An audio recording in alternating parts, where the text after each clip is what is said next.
Hazrat Hur bin Yazid was a career officer in the Kufa army. When Hussein bin Numair, the commander at Al-Qadisiyah, learned that Imam Hussain and his entourage were getting very close to Kufa, he dispatched Hur with a detachment of 1,000 men to intercept Imam. Hur believed that Imam was being prevented from entering Kufa because his presence might jeopardize the stability of the city. As a professional soldier, he did not very much concern himself with what he considered to be political issues. His duty, he felt, was to execute the order of his superiors.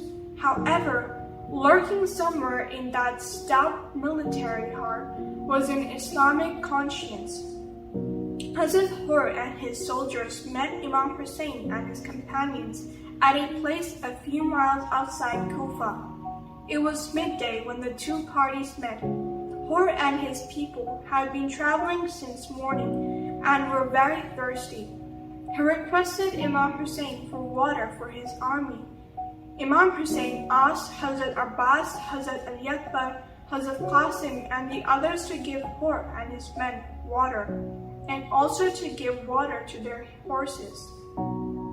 This must have been a poignant scene.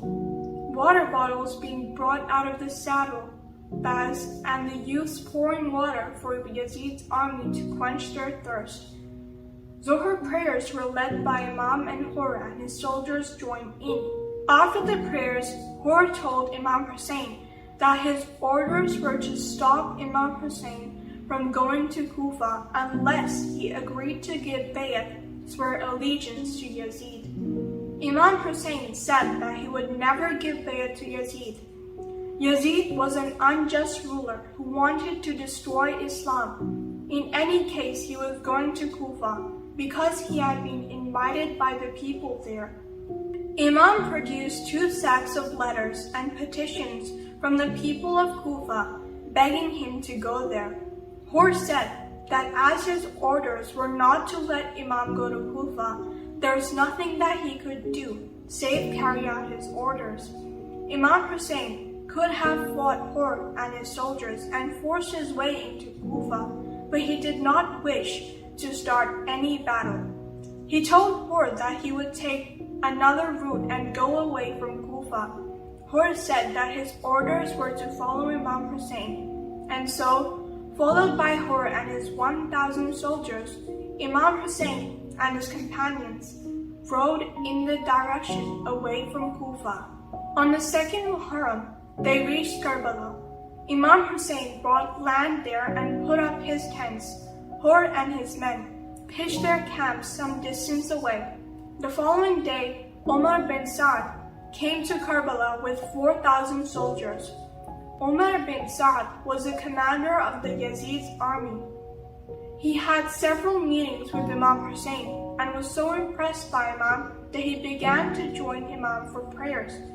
When Ibn Ziyad heard this, he was furious. He sent Shimr with 10,000 men and wrote a letter to Umar bin Sa'd ordering him to get bayt for Imam Hussain or kill him. Umar bin Sa'd immediately changed his attitude towards Imam Hussain.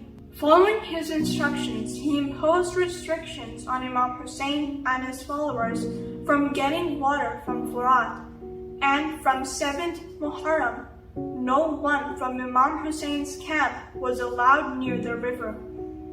On the night of Ashura, Hur was very restless. He could hear the children in Imam Hussein's camp cry because of thirst. He began to think, "What have I done? Why did I put the son of Fatima in this position? Will Allah ever forgive me?" He could not sleep the whole night. Within him, there was a struggle between his duty as a soldier and his Islamic conscience.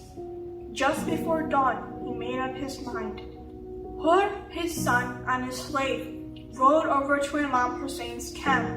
Hur threw himself at Imam Hussein's feet, pleading for his forgiveness. Imam Hussain took Hur in his arms and said, "Hur, I forgive you. I assure you that my grandfather, the Holy Prophet, also forgives you." Hur then asked Imam Hussain for permission to go and fight the enemies of Islam. Imam Hussain said, Hur, you are my guest. How can I let you die for me? Hur insisted. Hur went to the battlefield, and after a valiant fight, he fell and was killed. His son and the slave were also killed. Hur's example moved nearly 30 other soldiers to defect to Imam Hussain, where the only reward to be had was certain death, but where Allah's pleasure lay. The story of Hur is a story of a struggle between right and wrong within the human mind, the victory of the Islamic conscience. When he got to the body of Hur, Imam prayed to Allah, O Allah, I commend to you this brave man who has given his life for Islam.